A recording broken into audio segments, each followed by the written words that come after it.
ఓం శ్రీ గురుభ్యో నమః. అందరికీ నమస్కారం. శ్రీ గురు టీవీ ఆలయ దర్శినికి స్వాగతం. ఈరోజు మనము శ్రీ పద్మావతీ దేవి కార్తీక బ్రహ్మోత్సవాల్లో 7వ రోజు బుధవారం రాత్రి చంద్రప్రభ వాహన సేవ విశేషాల గురించి తెలుసుకుందాం.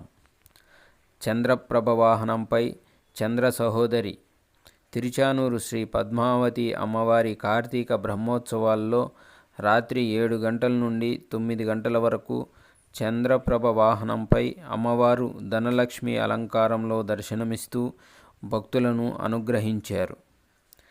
దేవదానవులు అమృతం కోసం క్షీరసాగరాన్ని మదించిన సమయంలో అందులో నుంచి కొన్ని అద్భుతాలు ఉద్భవించాయి. చంద్రుడు, శ్రీ మహాలక్ష్మి కూడా క్షీరసాగరం నుంచి ఉద్భవించారని పోతన రచించిన భాగవతం ద్వారా మనకు తెలుస్తుంది. అందుకే శ్రీ మహాలక్ష్మిని చంద్ర సహోదరిగా వ్యవహరిస్తారు. శ్రీ మహాలక్ష్మినే ఈ పద్మావతీదేవి అమ్మవారు.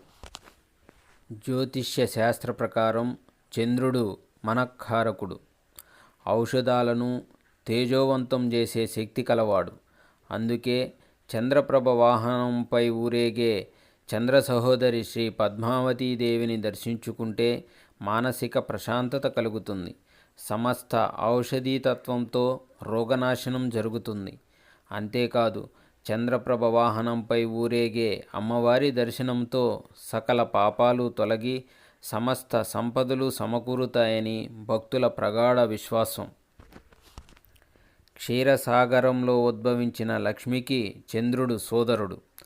16 కళలతో ప్రకాశించే చంద్రప్రభ వాహనంపై ఊరేగుతున్న లక్ష్మీ శ్రీనివాసులపై దేవతలు పుష్పవృష్టి కురిపిస్తారని అన్నమాచార్యులు వర్ణించారు. అటువంటి చంద్రప్రభపై విహరించే అలమేలు మంగను సేవించే భక్తులపై ఆ చల్లని తల్లి కరుణా కటాక్షాలు పుష్పవృష్టిలాగా వర్షిస్తాయని, అందుకే చంద్రప్రభ వాహనం శుభప్రదమని శాస్త్రవచనం. చంద్రప్రభ వాహనంపై ఊరేగే శ్రీ పద్మావతి అమ్మవారిని మనశ్శాంతిని, ఆనందాన్ని ప్రసాదించమని మనసారా వేడుకుంటూ శ్రీ పద్మావతీదేవియే నమః. ఇది శ్రీ గురు టీవీ ఆలయ దర్శనంలో భాగంగా తిరుచానూరులో శ్రీ పద్మావతి అమ్మవారి కార్తీక బ్రహ్మోత్సవాలలో 7వ రోజు రాత్రి చంద్రప్రభ వాహన విశేషాలు. మరొక రోజు మరొక వాహన సేవ గురించి తెలుసుకుందాం. మీరు మన ఛానల్ని మొదటిసారి చూస్తున్నట్లయితే మీకు నచ్చితే లైక్ చేయండి, షేర్ చేయండి, సబ్స్క్రైబ్ చేసుకోండి. అందరికీ నమస్కారం, ధన్యవాదములు.